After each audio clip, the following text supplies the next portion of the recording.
Hello बच्चों, जय physics जय वीएमसी। मैं हूं आपका जीतू भैया और आज हम पढ़ेंगे बेटा थर्मल फिजिक्स यानी कि थर्मल प्रॉपर्टीज ऑफ मैटर बेटा। ठीक है, तो थर्मल फिजिक्स का सबसे पहला टॉपिक है थर्मल प्रॉपर्टीज। इसको हम अच्छे से पढ़ेंगे और इतने अच्छे से पढ़ेंगे कि नीट का कोई भी क्वेश्चन हमारा रुकेगा नहीं। चलिए शुरू करते हैं बेटा। सबसे पहले कभी भी हम थर्मामीटर बनाते हैं बेटा, अलग अलग थर्मामीटर के स्केल्स होते हैं। ठीक है, जैसे डिग्री सेल्सियस हो गया बेटा, ठीक है, डिग्री फ़ारेनहाइट हो गया, केल्विन हो गया, ठीक है, एटसेट्रा। किसी भी थर्मोमेट्रिक स्केल के लिए ये लॉ काम करता है बेटा, इसे हम क्या बोलते हैं? Law of thermometry. ठीक है, ये क्या बोलता है बेटा? Reading minus lower point upon upper point minus lower point. ये बेटा हमें ध्यान रखना है, हम इस पे आगे क्वेश्चंस करेंगे। ठीक है बेटा। अब थर्मल एक्सपेंशन क्या होती है बेटा? जब भी हम किसी ऑब्जेक्ट को, ठीक है, जैसे मैंने रॉड लिया बेटा, इसको हमने हीट किया, ठीक है, अब क्या होता है बेटा? इसके मॉलिक्यूल्स आपस में वाइब्रेट करना शुरू करते हैं, अपनी जगह से ज्यादा तेज वाइब्रेट करना शुरू करते हैं, जिसकी वजह से कोलिजन होता है और इसमें एक्सपेंशन होती है। बॉडी में क्या होती है बेटा? एक्सपेंशन होती है। ठीक है, जो एक्सपेंशन होगी उसे हम थर्मल एक्सपेंशन बोलेंगे। ठीक है बेटा, और इसमें हीट भी फ्लो करती है, कंडक्शन बोलते हैं, वो हम आगे पढ़ेंगे। ठीक है, और क्या होता है बेटा थर्मल एक्सपेंशन? एल जो लेंथ है एट एनी टेम्परेचर टी, ठीक है, टेम्परेचर हमने चेंज किया तो initial length 1 plus alpha delta T, ऐसे एरिया जो होता है वो भी चेंज होता है, A naught 1 plus beta delta T, और वॉल्यूम चेंज होती है बेटा V naught 1 plus gamma delta T. Alpha beta gamma बेटा कॉफिशिएंट होते हैं, coefficient of thermal expansion, coefficient of areal expansion, coefficient of volumetric expansion. इसको बेटा कॉफिशिएंट ऑफ सुपरफिशियल एक्सपेंशन भी बोला जाता है। ठीक है, अल्फा बीटा गामा का जो रेशियो होता है बेटा 1:2:3 होता है। कब होता है? जब बेटा आइसोट्रोपिक एक्सपेंशन हो, यानी हर डायरेक्शन में जो इक्वल रेट से है बॉडी वो एक्सपेंड कर रही है। ठीक है, अब बेटा आगे चलते हैं। डेंसिटी में क्या वेरिएशन है बेटा? डेंसिटी क्या होती है बेटा? m/v। ठीक है, ध्यान रखना में। अब डेंसिटी मान लो टेम्परेचर हमने इंक्रीज किया डेल्टा टी से, ठीक है, तो नई डेंसिटी क्या होगी बेटा? मास तो सेम होगा बट वॉल्यूम चेंज हो जाएगी। ठीक है, अब नई वॉल्यूम क्या होगी? New volume is old volume 1 plus gamma delta t. ठीक है बेटा, ये हमारी क्या हो जाएगी? ओल्ड वॉल्यूम हो जाएगी, सॉरी नई वॉल्यूम हो जाएगी, old volume 1 plus gamma delta T. तो डी न्यू को हम लिखेंगे m/v 1 plus gamma delta t. ठीक है, अब बेटा क्या हो जाएगा? D new is equal to m/v को हम क्या करेंगे बेटा? m/v को हम लिखेंगे original density 1 plus gamma delta T. तो एक हमारे पास ये फॉर्मूला आ गया बेटा। ठीक है, आगे चलते हैं हम लोग। अब देखो बेटा, अब नई डेंसिटी क्या होगी? Old density 1 plus gamma delta t. अब बेटा इसको हम ऐसे लिख सकते हैं D 1 plus gamma delta T power -1।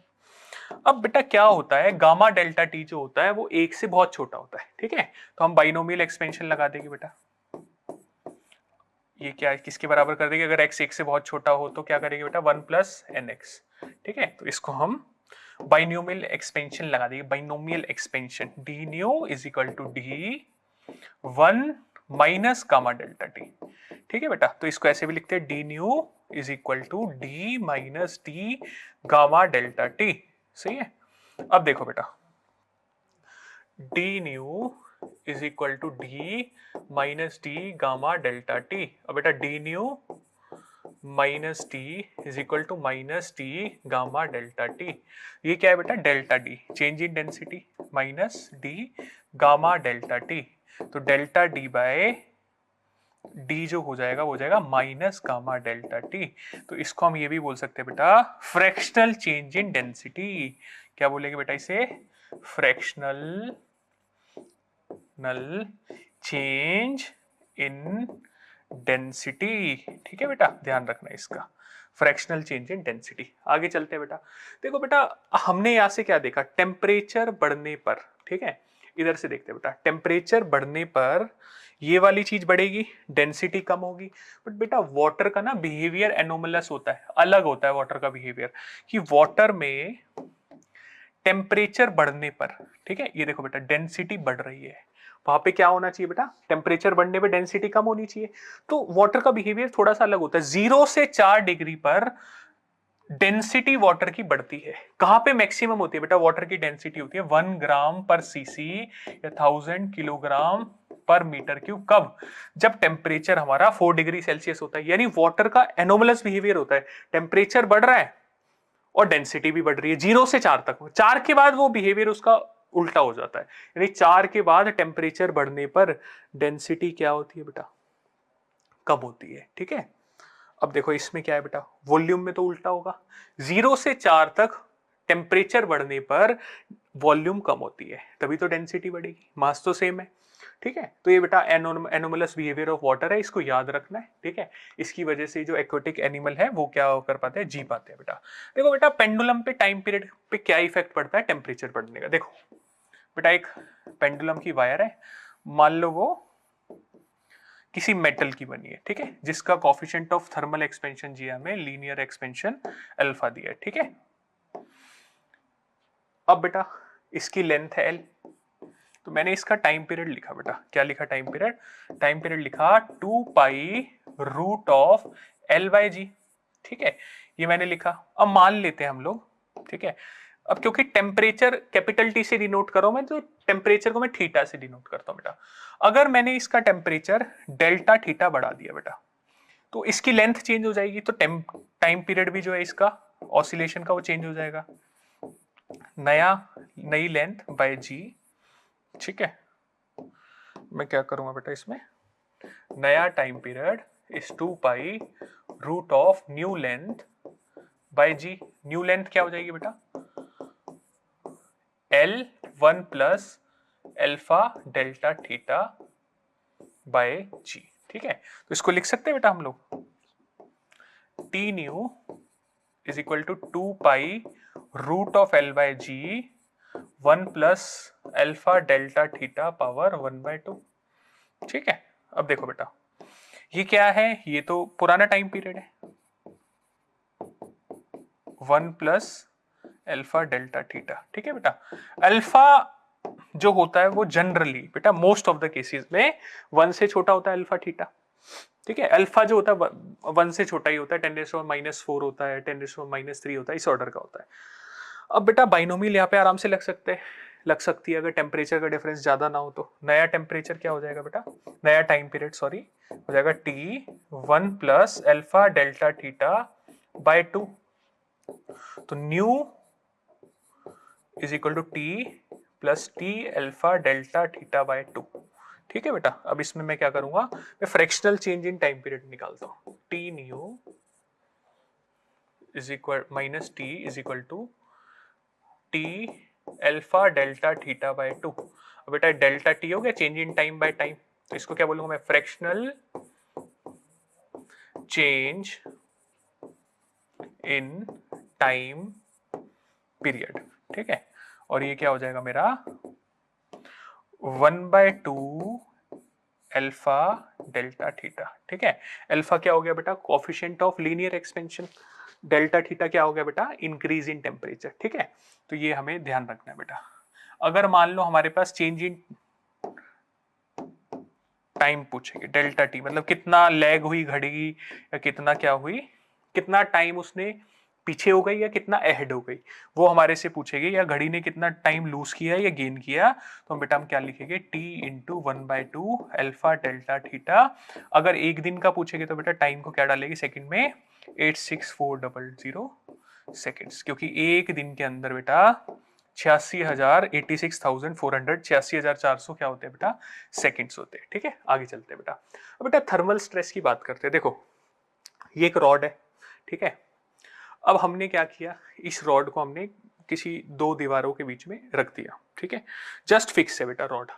अब हमने इसका टेम्परेचर बढ़ाया, मान लो टेम्परेचर डेल्टा टी से बढ़ाया, तो इसकी लेंथ कितनी होनी चाहिए थी बेटा, इसकी लेंथ होनी चाहिए थी, लेंथ न्यू होनी चाहिए थी जो बेटा क्या हो जाएगी, L 1 plus alpha delta T. अगर मैंने इसका टेम्परेचर डेल्टा टी से बढ़ाया, होनी चाहिए बेटा, है कितनी, एल है, ठीक है, इसको मैं स्मॉल एल लिख देता हूं, ठीक है, स्मॉल एल है।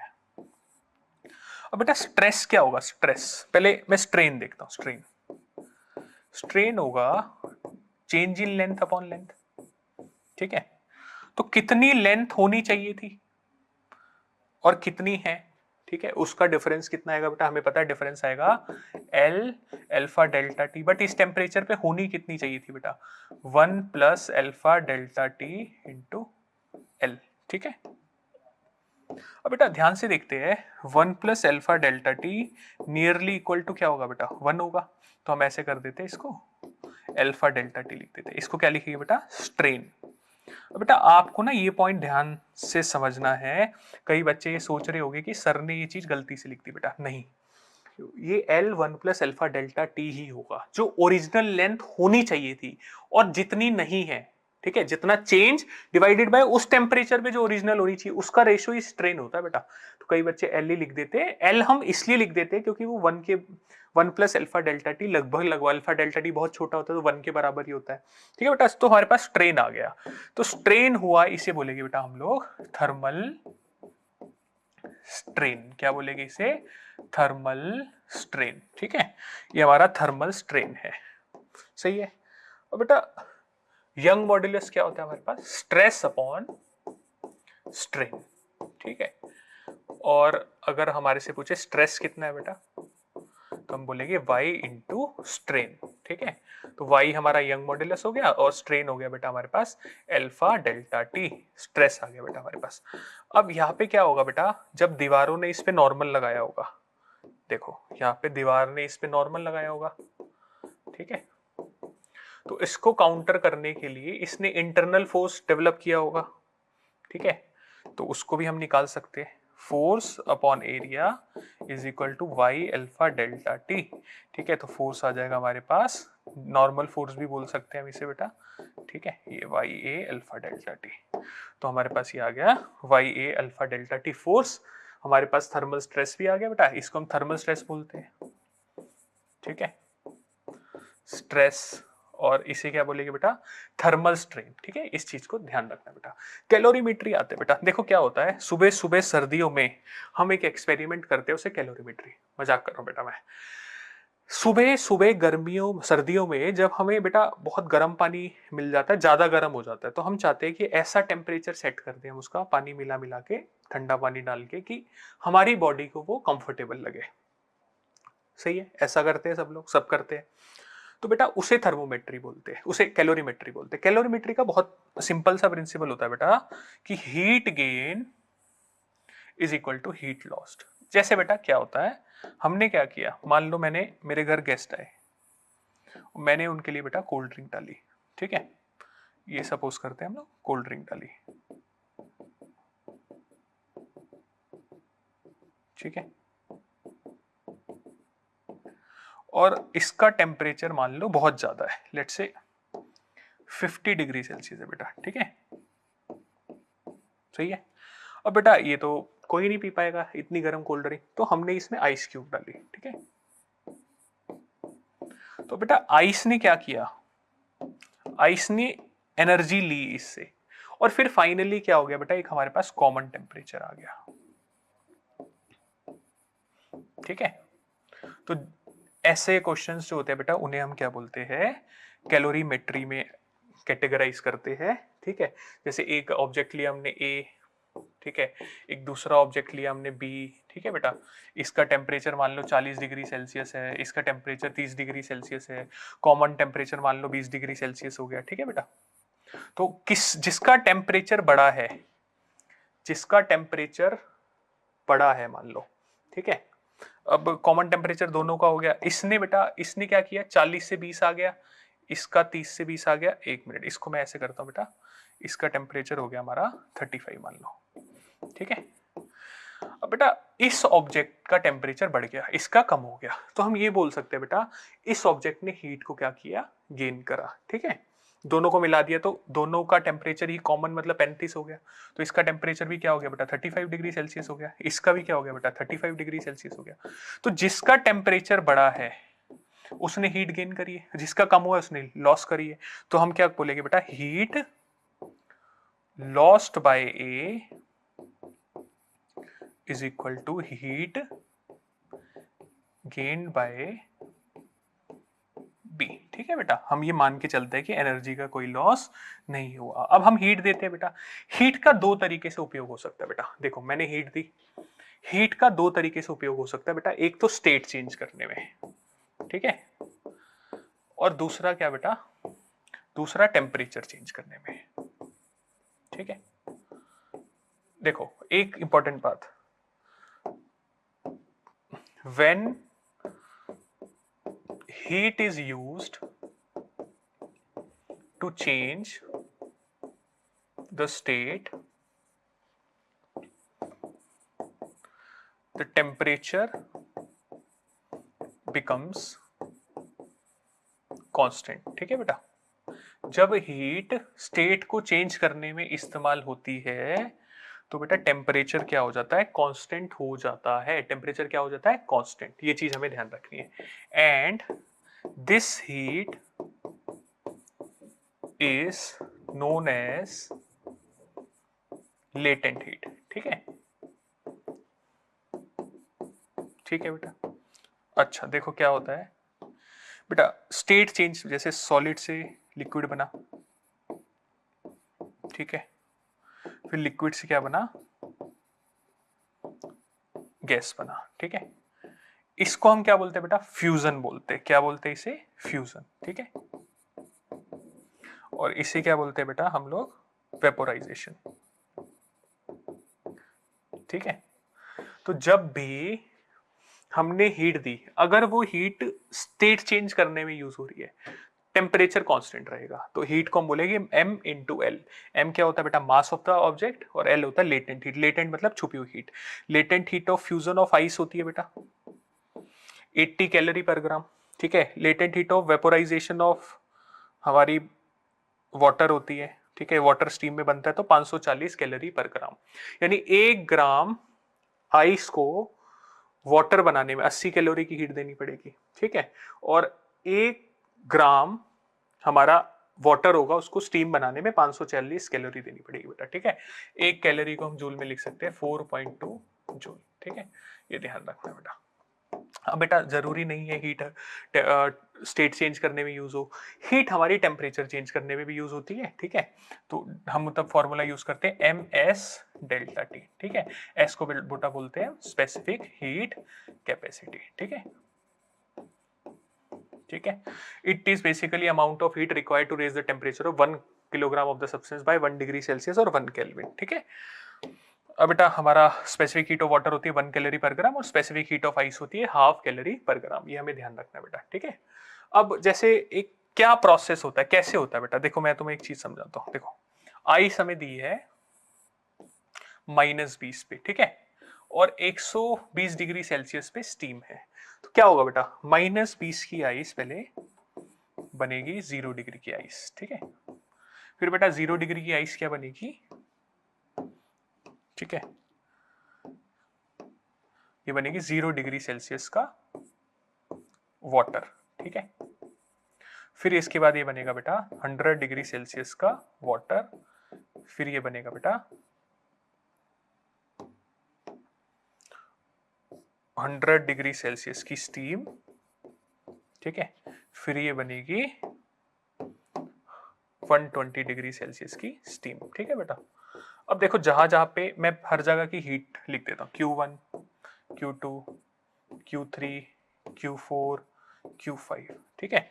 अगर मुझे टोटल हीट देनी है, कितनी हीट, तो लिखिए बेटा Q1, Q2, Q3, Q4, Q5, इतनी हीट मेरे को रिक्वायर्ड होगी इस पूरे प्रोसेस के लिए, ठीक है बेटा। अब देखते हैं यहां पे क्या हो रहा है, टेम्परेचर चेंज हो रहा है, तो बेटा हम क्या लिखेंगे, Q1 is equal to m s specific heat of ice into delta t. Delta t क्या होगा बेटा 20, ठीक है। Q2 में क्या हो रहा है बेटा, स्टेट चेंज हो रही है, ठीक है, तो मास किस में चेंज हो रहा है बेटा, फ्यूजन हो रहा है इसका, ठीक है, L इंटू फ्यूजन, ठीक है। Q3 में क्या हो रहा है बेटा, टेम्परेचर चेंज हो रहा है, तो क्या लिखेंगे बेटा, मास वाटर सेम मास होगा, ठीक है, S वाटर डेल्टा T कितना है बेटा 100, ठीक है। Q4 में क्या लिखेंगे बेटा, स्टेट चेंज हो रही है, M into LV latent heat of vaporisation, फिर दोबारा बेटा टेम्परेचर चेंज हो रहा है, तो हम क्या लिखेंगे बेटा, Q5 is equal to M S steam, ठीक है, इंटू हमारा डेल्टा T यानी 20 डिग्री सेल्सियस, ठीक है बेटा। अब ये हमारा सारी हीट जो जो आएगी बेटा हम उसे क्या कर देंगे, निकाल के ऐड कर देंगे, ठीक है बेटा। चलो आगे चलते हैं बेटा। अब इसका टेम्परेचर का और टाइम का ग्राफ कैसे बनेगा बेटा, देखो -20 डिग्री की सेल्सियस के पहले टेम्परेचर चेंज होगा बेटा, ठीक है, उसके बाद हम पहुंच गए बेटा 0 डिग्री सेल्सियस पे, उसके बाद बेटा कांस्टेंट हो जाएगा, ठीक है। उसके बाद हम क्या पहुंच गए यहाँ पे, देखो बेटा यहाँ पे हमारा आइस है, ठीक है, यहाँ पे वाटर है, ठीक है, वाटर बन गया। वाटर कितने पे हो गया बेटा, 0 डिग्री सेल्सियस पे, फिर दोबारा इसका क्या होगा बेटा, टेम्परेचर बढ़ेगा, ठीक है, ये हमारा टेम्परेचर बढ़ा और कितना हो गया बेटा, 100 डिग्री सेल्सियस हो गया, ठीक है। अब ये क्या है, यहाँ पे 100 डिग्री सेल्सियस का वाटर है, ठीक है, 100 डिग्री सेल्सियस का वाटर। अब क्या होगा बेटा, ये बनेगी बेटा यहाँ पे 100 डिग्री सेल्सियस की स्टीम, ठीक है। ये कौन सा प्रोसेस है बेटा, फ्यूजन है, ठीक है। ये कौन सा प्रोसेस है बेटा, वेपोराइजेशन है, ठीक है। उसके बाद बेटा फाइनली 120 डिग्री सेल्सियस की हमारे पास स्टीम आ जाएगी, हमारा काम हो गया, ठीक है, ध्यान रखना बेटा, सही है। एक चीज और बेटा, इसमें ना जो M इंटू एस होता है, ठीक है, उसको हम हीट कैपेसिटी बोलते हैं, heat capacity M into S बोलते हैं, ठीक है बेटा, ध्यान रखना, हीट कैपेसिटी को क्या बोलते हैं हम, M इंटू एस। चले आगे, देखो बेटा आगे चलते हैं हम लोग।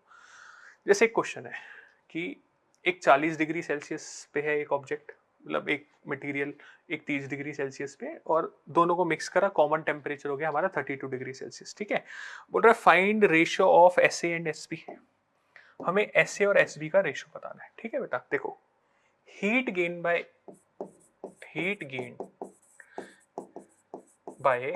किसने हीट गेन करी है बेटा, B ने करी है। हीट लॉस्ट किसने करी है बेटा, A, ठीक है बेटा। इसमें ना मास हमें दिया होना चाहिए, मान लो हम मास मान लेते हैं कि M1 और M2 है, ठीक है। देखो M1, ठीक है, A का मास है M1, heat gained bye B का मास क्या है बेटा M2, ठीक है, SB, और इसने कितनी हीट को बेटा गेन किया, M2SB, और क्या लिखेंगे हम बेटा 32 माइनस 30। इसने लॉस कितना किया बेटा, M1 SA 40 माइनस 32, ठीक है बेटा। अब हमारे पास क्या आ जाएगा बेटा, M2 SB into 2 is equal to M1 SA is into 8, ठीक है।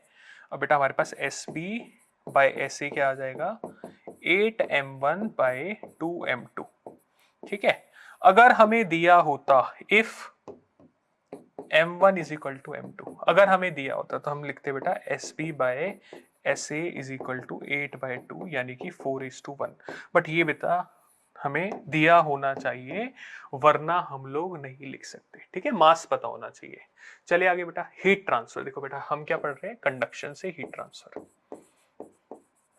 बेटा देखो इस एंड को हमने T1 टेम्परेचर पे रख दिया है, इस एंड को हमने क्या रख दिया बेटा T2 टेम्परेचर पे, ठीक है।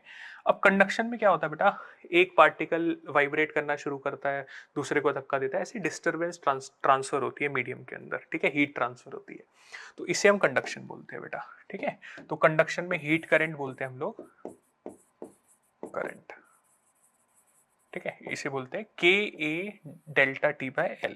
के होता है बेटा हमारा थर्मल कंडक्टिविटी,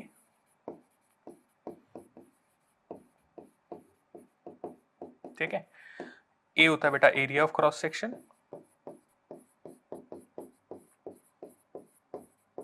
ठीक है। डेल्टा टी होता है बेटा चेंज इन टेम्परेचर, ठीक है। एल होता है बेटा लेंथ ऑफ कंडक्टर, सही है बेटा। अब जो इसमें एल बाय के ए वाला पार्ट होता है बेटा, इसे हम थर्मल रेजिस्टेंस भी बोलते हैं। इसको ओम्स लॉ से कंपेयर करते हैं और हम इसको लिख सकते हैं बेटा heat current is equal to delta v by r t h, ठीक है। अब हीट करंट के टर्म्स में क्या लिखेंगे बेटा, डेल्टा वी को डेल्टा टी लिख देंगे और थर्मल रेजिस्टेंस को एल बाय के कंपेरिजन कर लेंगे बेटा, v equal to i r वाला जो ओम्स लॉ होता है उस तरीके से, ठीक है बेटा। एक स्टेट आती है जो हमारे काम की स्टेट होती है, steady state. At steady state heat current become constant, ठीक है। हीट करंट कांस्टेंट हो जाता है बेटा, ठीक है। एंड टेम्परेचर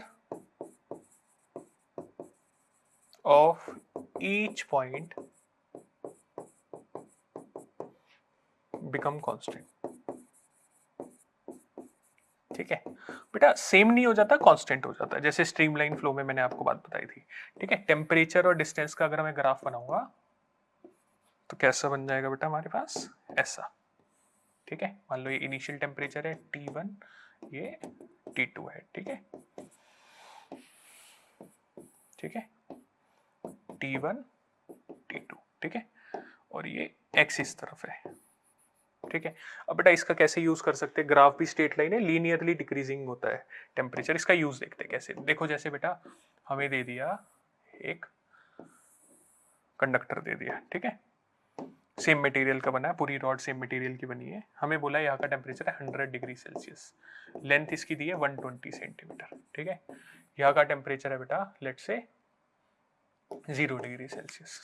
अब हमें बोला यहाँ से 40 सेंटीमीटर दूर यहाँ का टेम्परेचर बताओ। बेटा हमें क्या करना है, हमें कुछ नहीं करना। हमने बेटा टेम्परेचर ग्रेडियंट जो है वो इस ग्राफ का स्लोप होगा, delta T by delta x. अब स्ट्रेट लाइन ग्राफ है तो टेम्परेचर ग्रेडियंट कांस्टेंट यानी स्लोप कांस्टेंट है, ठीक है। तो हमने बोला बेटा यहां से यहां तक कितना, delta T by delta l 1 equal to delta T by delta l 2। तो बेटा 100 माइनस टी, ठीक है, by 40 is equal to 100 minus 0 by 120, ठीक है बेटा। इसको सॉल्व करेंगे, 3 से कटा 300 माइनस 3t इक्वल टू 100, ठीक है। ये आ जाएगा बेटा 300 माइनस 200 इक्वल टू 3t, तो t आ जाएगा हमारे पास 200 बाई 3 डिग्री सेल्सियस। तो इस पॉइंट का टेम्परेचर क्या हो जाएगा बेटा हमारा 200 बाई 3, 200 बाई 3 डिग्री सेल्सियस, ठीक है बेटा। चलो आगे चलते हैं बेटा। इस तरीके के क्वेश्चन आते हैं कि रॉड को हमने सीरीज में लगा दिया और पैरेलल में लगा दिया, ठीक है। इसको बोलते हैं सीरीज, इसको बोलते हैं पैरेलल। तो हमारे पास क्या क्वेश्चंस आएंगे, हमें बोलेंगे इक्विवेलेंट थर्मल कंडक्टिविटी। तो बेटा अगर हमें सीरीज में निकालना है तो हमें क्या करना है बेटा, सिग्मा एल बाय के। जैसे बेटा दो रॉड ली मैंने, ठीक है, एल लेंथ की है, K1 है, K2 है, के इक्विवेलेंट निकाल रहा हूं मैं सीरीज में। तो L plus l upon L by K1 plus L by K2, ठीक है बेटा। इसको सॉल्व करते हैं, L निकाल के कॉमन कट जाएगा, ऊपर 2 रह जाएगा, और K1 K2 bye K1 plus K2, ठीक है। अब बेटा सिमिलरली हम पैरेलल में क्या करेंगे, सिग्मा के ए बाय सिग्मा ए, ठीक है। देखते हैं, तो सेम लेंथ की रॉड ले ली हमने, एरिया भी हमने सेम ले लिया,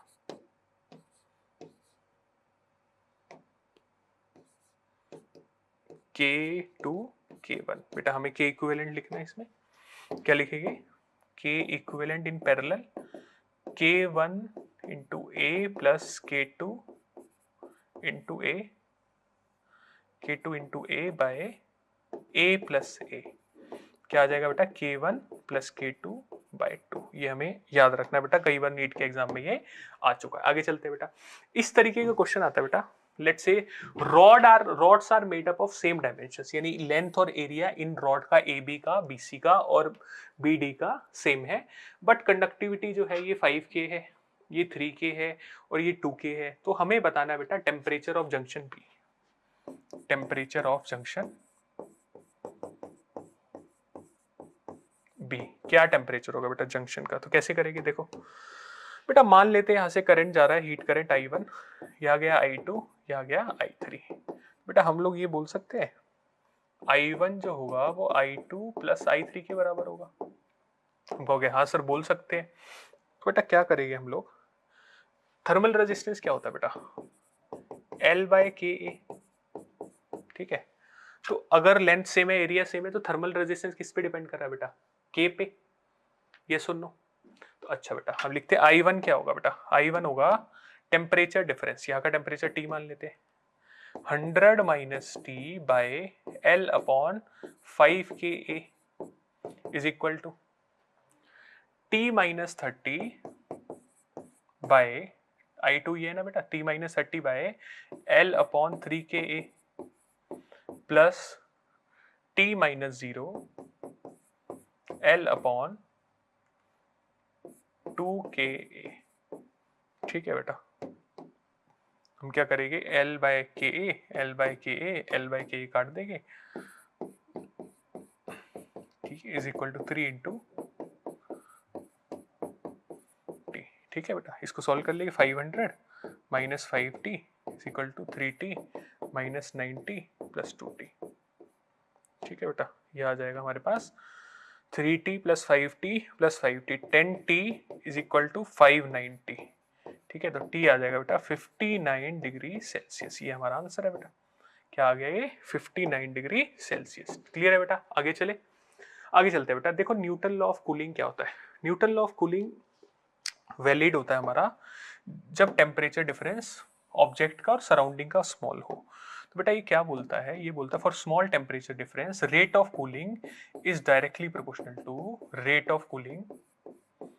ठीक है, क्या होती है बेटा, directly proportional to difference of temperature. ठीक है, T हो गया ऑब्जेक्ट का टेम्परेचर और T0 हो गया हमारा सराउंडिंग का टेम्परेचर। इसका बेटा ग्राफ कैसा बनता है हमारा, इसका ग्राफ बनेगा एक्सपोनेंशियली डिक्रीजिंग। कैसा ग्राफ बन रहा है, exponentially decreasing. It is only valid for small temperature difference. चलो बेटा कुछ क्वेश्चंस करते हैं हम लोग, ठीक है, आगे चलते हैं। On a new scale of temperature which is linear and called W scale, okay, the freezing and boiling point are 39 degree W and 239 degree W। ठीक है, freezing point and boiling point. What will be the temperature on the new scale corresponding to the temperature 39 degree Celsius. बेटा हमारा क्या होता है, R minus reading minus lower point divided by upper point minus lower point. ये क्या होता है बेटा, प्रिंसिपल ऑफ थर्मोमेट्री, ये कांस्टेंट होता है। ठीक है, अच्छा अब देखते हैं बेटा, ये बोल रहा है कि इसकी रीडिंग क्या होगी, हमने बोला x होगी, इसका लोअर पॉइंट क्या है बेटा 39, अपर पॉइंट क्या है 239 माइनस 39 इज इक्वल टू, अब ऐसा ही हम कौन से स्केल के लिए करेंगे बेटा, डिग्री सेल्सियस के लिए। ठीक है, सेल्सियस स्केल के लिए, तो सेल्सियस का टेम्परेचर क्या है 39 माइनस लोअर पॉइंट क्या होता है सेल्सियस का 0। ठीक है, और इसका अपर पॉइंट होता है 100 माइनस 0। तो बेटा सॉल्व करते हैं, x minus 39 divided by 200 to 39 by 100। ठीक है, इसको सॉल्व करेंगे, x minus 39 is equal to 39 into 200 by 100, हो जाएगा 39 इंटू 2 x माइनस 39। ठीक है, तो x हो जाएगा 39 इंटू 2 प्लस 39, 39 इंटू 3 हो जाएगा बेटा। ठीक है, तो 39 इंटू 3 इंटू 9 27, 2 117 डिग्री सेल्सियस बेटा, सॉरी 117 डिग्री W। ठीक है, ये आंसर हो गया बेटा। ठीक है, चलो आगे चलते हैं बेटा। Coefficient of linear expansion of brass and steel rods, coefficient of linear expansion of brass and steel rods are alpha 1 and alpha 2. Okay, the length of the brass rods and steel rods are, brass की length है बेटा L1, steel की length है बेटा L2 कह रहा है कि if L2 minus L1 is maintain same at all temperature, मतलब डिफरेंस ऑफ लेंथ जो होता है बेटा हर टेम्परेचर पे सेम है। हमने कहा ठीक है भाई, देखते हैं पहले क्या होगा difference of length delta L first case में L2 माइनस L1, ठीक है। डेल्टा L न्यू क्या होगा बेटा, ये हो जाएगा L2 1 plus alpha 2 delta T, ठीक है, minus L2 alpha sorry L1 alpha L1 1 plus alpha 1 delta T, ठीक है बेटा। ये हर टेम्परेचर पे सेम है। हमें बोला है कि डिफरेंस ऑफ जो लेंथ है वो हमेशा सेम है दोनों की, तो हमने कहा ठीक है भाई, तो इसको लिखिए L2 plus L2 alpha 2 delta T minus L1 alpha 1 delta T, और ये बेटा किसके बराबर है, delta L new delta L1 के बराबर है, ठीक है। चलो आगे चलते हैं, तो L2 minus L1 plus L2 alpha 2 minus L1 alpha 1 delta T बराबर में L2 माइनस L1, ठीक है बेटा। और इसने इसको निपटा दिया, तो L2 alpha 2 minus L1 alpha 1 delta T बराबर में 0, तो L2 alpha 2 is equal to L1 alpha 1, ये हमारी कंडीशन आ गई बेटा। देखिए इसमें है L2 अल्फा 2 अल्फा 1, ये रही बेटा हमारी कंडीशन। चले आगे, value of coefficient of volume expansion of glycerine is, gamma दिया बेटा, देखो गामा कितना छोटा है 5 × 10⁻⁴ केल्विन इनवर्स, ठीक है। The fractional change in density of glycerine for the rise of 40 degree Celsius is, ठीक है। फ्रैक्शनल चेंज इन डेंसिटी बेटा हमें पता है, फ्रैक्शनल चेंज इन डेंसिटी क्या होता है, डेल्टा डी बाई डी क्या लिख सकते हैं हम, माइनस डेल्टा नहीं लिखते हम, सीधे ही लिख देते बेटा, इसको लिखते हैं माइनस गामा डेल्टा टी, ठीक है। माइनस गामा कितना बेटा 5 × 10⁻⁴ इंटू 40, टेम्परेचर का डिफरेंस कितना बेटा 40, ठीक है। तो 200 बाय 0.02 फ्रैक्शनल चेंज पूछा है, ठीक है बेटा, चेंज पूछा है, साइन नहीं पूछा, तो आंसर हो गया डी, खत्म। The density of water at 20 degree Celsius is this and at 40 degree Celsius is this, okay. The coefficient of volume expansion of water is, ठीक है बेटा। तो हम क्या करेंगे, डेंसिटी का हमें पता है फॉर्मूला क्या होता है बेटा, density at any temperature, density new is density 1 plus gamma delta t, ठीक है बेटा। अब हम क्या करेंगे, नई डेंसिटी है 992, पुरानी डेंसिटी है टेम्परेचर बढ़ाने के बाद 998, ठीक है। 1 प्लस गामा टेम्परेचर का डिफरेंस बेटा 40 माइनस 20, ठीक है। तो हो जाएगा 998 by 992 gamma into 20 plus 1 equal to this, ठीक है। इसको सॉल्व करते हैं बेटा, 20 gamma plus is equal to 998 by 992 minus 1, 998 minus 992 क्या हो जाएगा बेटा 6 बाय 992 बाय 20, ठीक है। ये हमारे पास गामा आ जाएगा, तो गामा अप्रोक्सीमेटली देखते हैं बेटा 3 इंटू, तो अप्रोक्सीमेटली आएगा बेटा 1000 मान लेता हूँ, ये 2 से 3 इंटू 10⁻⁴, तो ए के आसपास आएगा बेटा, ठीक है। तो थोड़ा सा हमें अप्रोक्सीमेशन लेनी पड़ेगी। The quantity of heat required to raise the temperature to solid copper sphere of radii R1 and R2 through 1 kelvin are in the ratio, ठीक है। रेडियाई दिए बेटा, अच्छा अब हमें किसका रेशियो बताना है बेटा, हीट का। बेटा टेम्परेचर रेस करने के लिए तो डेल्टा क्यू क्या लिखते हैं बेटा हम, एम एस डेल्टा टी, ठीक है। ये सेम है, ये भी सेम है, तो मास के डायरेक्टली प्रोपोर्शनल होगा। तो मास को क्या लिख सकते हैं बेटा, डेंसिटी इंटू वॉल्यूम, वॉल्यूम को लिख सकते हैं बेटा 4/3 पाई आर क्यूब, सही बात है भाई, लिख सकते हैं।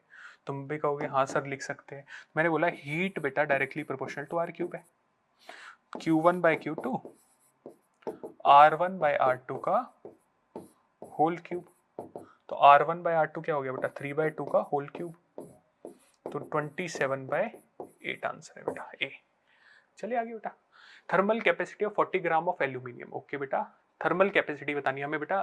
थर्मल कैपेसिटी क्या होती है बेटा? Thermal capacity is m into S, 40 into 0.2 calorie पर ग्राम केल्विन। ठीक है, तो बेटा कितना हो जाएगा ये?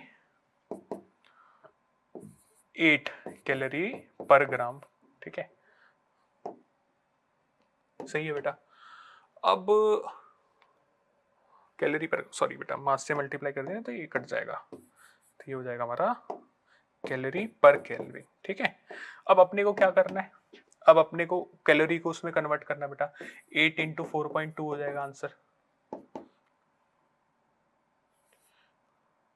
33.6 जूल पर केल्विन। तो आंसर हो गया बेटा डी। ठीक है, यूनिट्स भी ध्यान रखनी बेटा। Two identical bodies are made up of material for which the heat capacity increases with temperature. Okay बेटा, ऐसे मटेरियल है जिनकी हीट कैपेसिटी इंक्रीज कर रही है with temperature. One of these is at 100 degree Celsius. ठीक है, आइडेंटिकल बॉडीज है, मास सेम, सब कुछ सेम। ठीक है, while the other one is at 0 degree Celsius. Okay बेटा, एक है 100 डिग्री सेल्सियस पे, एक है 0 डिग्री सेल्सियस पे। ठीक है, if the two bodies are brought into contact then assuming no heat loss the final common temperature is. ठीक है बेटा, और इसमें ऑप्शंस दिए हुए बेटा हमें 50 degree Celsius, more than 50 degree Celsius, less than 50 degree Celsius but greater than 0 degree Celsius and 0 degree Celsius. चलो बेटा, इसका मैं स्पेसिफिक हीट कैपेसिटी 1 मान लेता हूँ, इसकी 2। और क्योंकि हाई टेम्परेचर पे है तो C1 is greater then C1 या S1 बोल देते हैं बेटा, S1 ही बोलते आए तो S1 is greater then S2। ठीक है, अब बेटा इसका कॉमन टेम्परेचर मान लो T आ गया, तो हीट इसने लॉस करी, heat lost by 1 to heat gain by 2। ठीक है, अब इसने कितनी हीट लॉस करी बेटा देखते हैं।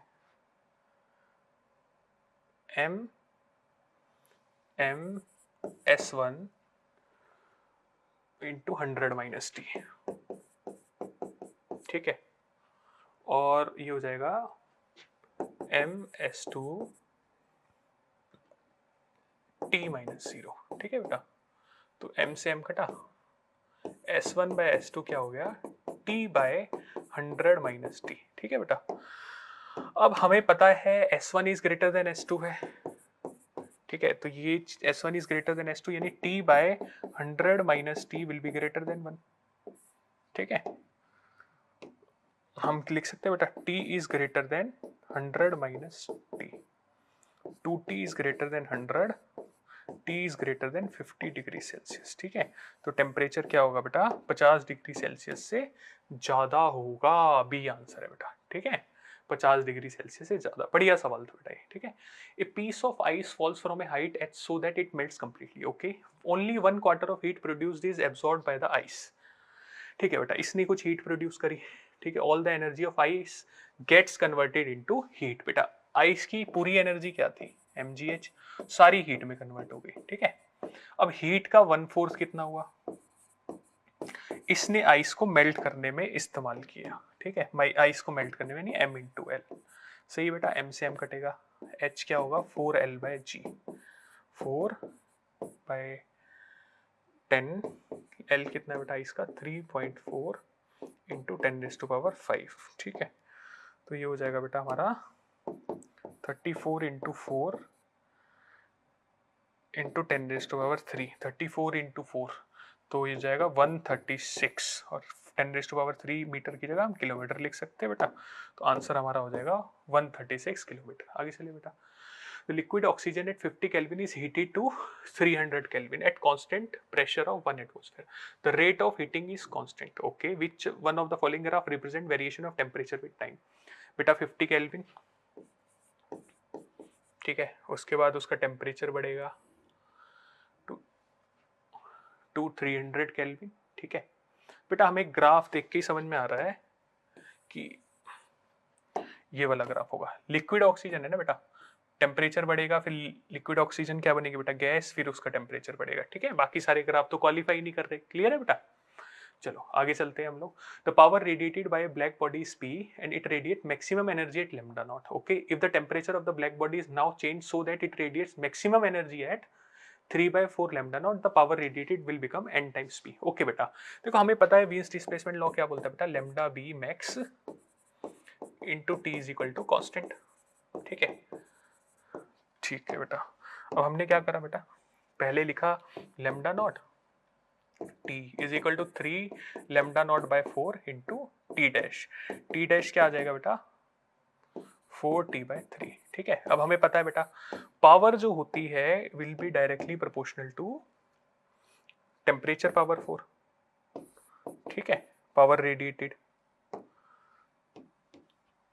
ठीक है, एमिसिव पावर होती है बेटा, मगर एरिया सेम है तो हम क्या बोलेंगे, टेम्परेचर पावर 4। ठीक है, ब्लैक बॉडी और ये सेम ब्लैक बॉडी तो एरिया भी क्या होगा, सेम होगा। तो P बाय NP, ठीक है, इज डायरेक्टली प्रोपोर्शनल टू, या रेशियो ले रहे हैं हम तो T⁻4/256/81 T⁻4।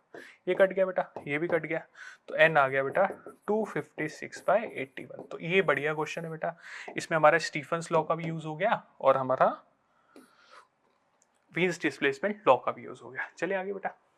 Two rods A and B of different material are welded together. Their thermal conductivity K1 and K2, the conductivity of the composite rod। बेटा अभी करा था हमने थोड़ी देर पहले, डी आंसर है। Spherical black body with radius 12 centimeter, radius 450 watt power at 500 Kelvin. If the radius were halved and the temperature doubled, okay, the power radiated in watt would be। चलो बेटा देखते हैं। बेटा एमिसिव पावर क्या होती है, emissive power में बोल दो डायरेक्टली प्रोपोर्शनल टू T⁻4। ठीक है, पावर क्या होती है, पावर होती है हमारी एरिया और टेम्परेचर पावर 4 की। पावर क्या होती है बेटा, सिग्मा EA T⁻4। ई तो बेटा 1 होगा हमारा, सिग्मा कांस्टेंट है। ठीक है, तो P1/P2, A1 मतलब 4πr1²/4πr2² T1/4/T2/4। ठीक है, इसको सॉल्व करते हैं बेटा। हमें क्या बोला है, P1 कितना दिया बेटा हमें 450। ठीक है, R1 ये काट देते हैं, R1 कितना दिया बेटा, R1 radius of 12 centimetre if the radius were half. ठीक है, R1 को मैं R² लिखता बेटा, इसको R²/4। ठीक है, ये हमें पावर निकालनी है, कितनी होगी निकालनी है, इसको P लिख दिया इनटू टेम्परेचर पहले कितना है बेटा,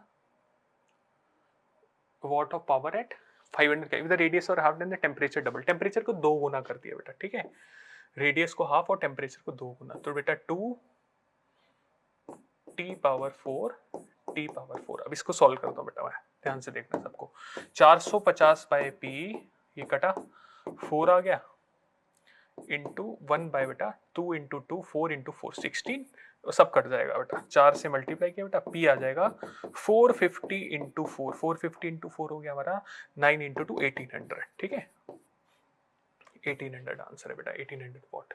black body is at a temperature 5760 Kelvin। Okay, the energy of the radiation emitted by the body at the wavelength 250 nanometre is U1, at wavelength 500 nanometre is U2, and that at the 1000 nanometre is U3। Which displacement इतना दिया, which of the following is correct. Very good question बेटा, बहुत बढ़िया question.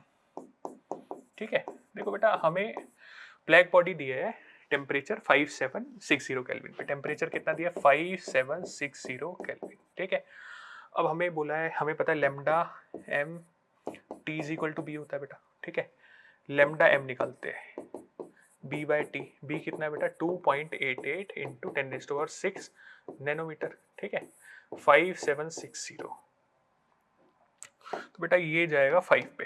ठीक है, तो answer आएगा 500 nanometre. 500 nanometre वाला जो बेटा हमारा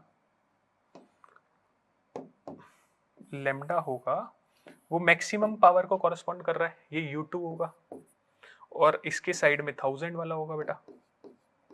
ठीक है, और इसके लेफ्ट में होगा बेटा हमारा 250 वाला।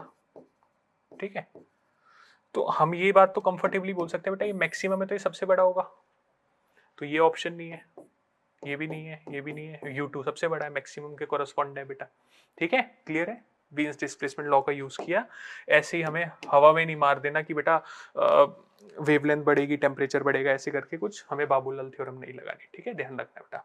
To ends of a metal rod are maintained at temperature 100 degree Celsius and 110 degree Celsius. The rate of flow of heat is found to be, तो H क्या हो जाएगा बेटा, delta T by R thermal, ठीक है बेटा। और ये कितना दिया, 4 joule per second.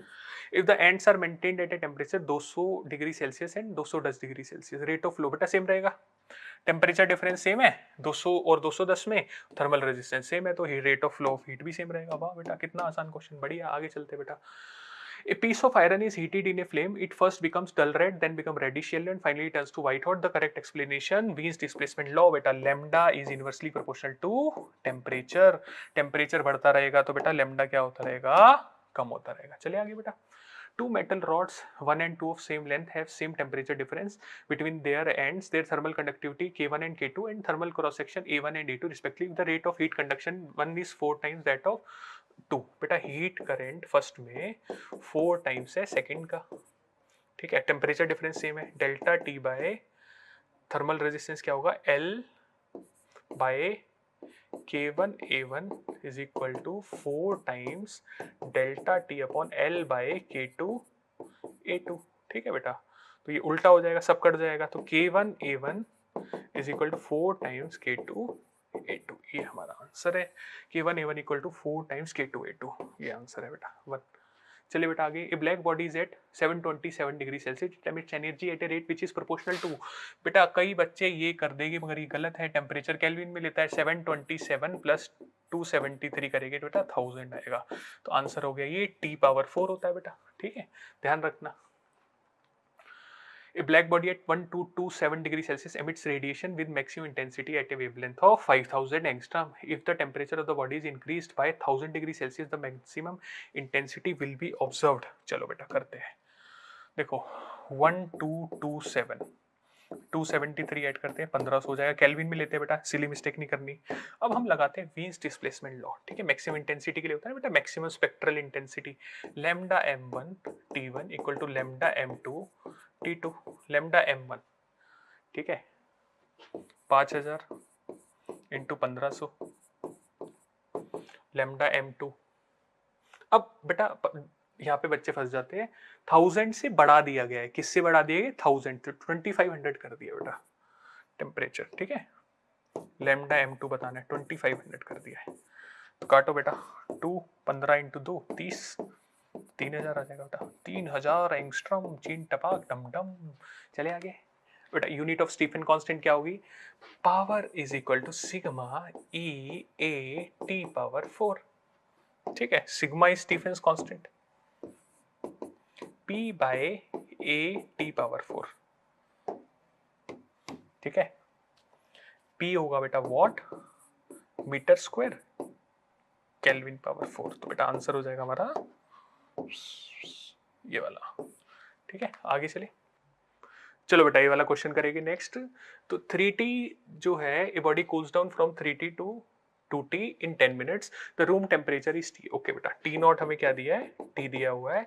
Assume that Newton's law of cooling is applicable. The temperature of the body at the end of 10 minutes will be, ठीक है बेटा। 3T से 2T जा रहा है 10 मिनट में, तो 2T से कितने टेम्परेचर पे जाएगा अगले 10 मिनट में, ठीक है बेटा। अब हम इसमें क्या करेंगे बेटा, हमें पता है न्यूटन लॉ ऑफ कूलिंग क्या बोलता है बेटा, न्यूटन लॉ ऑफ कूलिंग बोलता है dt by dt is equal to is directly proportional to T minus T0। अब बेटा इसको एवरेज फॉर्म में कन्वर्ट करेंगे, ठीक है। तो पहले लिख देते K T माइनस T0, ठीक है। कूलिंग होती है बेटा ये रेट है ना, तो डेल्टा T बाई dt जो होता है वो हमारा dt बाई dt होता है जो वो नेगेटिव होता है इसमें। तो इसको एवरेज फॉर्म में कन्वर्ट करते हैं, एवरेज फॉर्म, ठीक है। क्या लिखेंगे, delta T by delta T is equal to K T minus T0, ठीक है बेटा। इसको एवरेज लिख देते हैं। अब बेटा करते हैं हम लोग, ठीक है। पहला टेम्परेचर था 3T से 2T, टाइम दिया था बेटा हमें 10 मिनट्स, ठीक है। तो क्या लिखेंगे, 3T minus 2T change in temperature by 10 minutes, ठीक है, is equal to K times average. Average क्या होगा बेटा इसका, 3T plus 2T bye 2 minus T, ठीक है। इसको सॉल्व करते हैं पहले बेटा, T by 10 is equal to K, ये 2.5 माइनस टी कितना हो जाएगा बेटा 1.5 टी, ठीक है। चलो ये हमारी फर्स्ट इक्वेशन आ गई बेटा। सिमिलरली सेकंड इक्वेशन में क्या है बेटा, 2t से टेम्परेचर T फाइनल होगा, हमें T फाइनल ही निकालना है, और डेल्टा T बेटा 10 मिनट दिया है ना, तो हम लिखेंगे डेल्टा T यानी 2t minus T final by time बेटा 10 मिनट ही है, K सम कांस्टेंट, एवरेज बेटा 2t plus TF by 2 minus T, ठीक है। अब देखते हैं बेटा इसको, 2t minus TF by 10 is equal to K 2t plus TF minus 2t divided by 2, तो ये हो जाएगा बेटा K और ये हो जाएगा TF बाय 2, ठीक है। 2t minus TF by 10, this is my second equation, ठीक है बेटा। फर्स्ट इक्वेशन क्या थी हमारी, ये थी t by 10 equal to K, t by 10 is equal to K 1.5 into T, ये हमारी फर्स्ट इक्वेशन थी। और सेकंड इक्वेशन क्या है बेटा हमारी, 2t minus TF by 2, sorry by 10 is equal to K TF by 2, ठीक है। अब बेटा इसको थोड़ा सा सिंप्लीफाई कर देते हैं, 2t minus TF is equal to 5K TF हो जाएगा, ठीक है। और इसको लिख देते हैं T is equal to 15 KT, अब दोनों को डिवाइड कर देते हैं बेटा, T bye 2t minus TF, इसको हम थर्ड बोलते हैं, इसको फोर्थ, थर्ड और फोर्थ को बेटा हम लोग डिवाइड कर रहे हैं, ठीक है। तो ये लिखा हमने is equal to 15 KT by 5 KTF, ठीक है। K से K कटा 3t, TTF is equal to 6t square minus 3TTF, ठीक है बेटा। अब हमारे पास क्या आ जाएगा, ये 4TTF is equal to 6t square, t से t कटा बेटा, TF आ जाएगा 6 बाय 4t यानी कि 3 बाय 2t, तो हमारा आंसर हो जाएगा बेटा 3 बाय 2t, ये आंसर है। आगे चलते हैं बेटा, देखो बीकर फुल ऑफ, ठीक है, a beaker full of hot water is kept in a room if it cools from 80 degree Celsius to 75 degree Celsius in t1 minutes, ठीक है बेटा।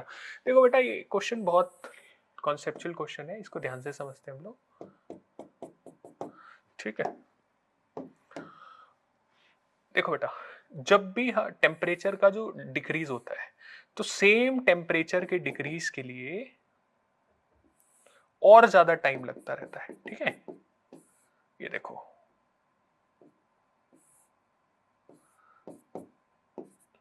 अगर पहली बार टेम्परेचर 30 से 20 हुआ, एग्जांपल दे रहा हूं बेटा मैं, है ना, तो इस बार टाइम लगा T1 T2 T3, तो बेटा सब्सिक्वेंट जो टाइम होता है वो बढ़ता रहता है, ठीक है। तो बेटा 80 से 75 होने का टाइम T1 है, तो 75 से 70 होने का टाइम T2 होगा, तो T2 T1 से बढ़ा होगा। फिर 70 से 65 होने का टाइम होगा T3, तो हम बोल सकते हैं बेटा ग्राफ न्यूटन लॉ के अकॉर्डिंग जो ग्राफ है उसको हम अगर एनालाइज करें तो हर subsequent same change in temperature में टाइम जो होता है बढ़ता रहता है, ठीक है बेटा। तो आई होप बेटा थर्मल फिजिक्स का पहला टॉपिक आपको थर्मल प्रॉपर्टीज ऑफ मैटर आपको अच्छे से क्लियर होगा, इसको आप प्रैक्टिस करें और जो भी डाउट्स हो आप कमेंट सेक्शन में पोस्ट करें। जय फिजिक्स जय वीएमसी।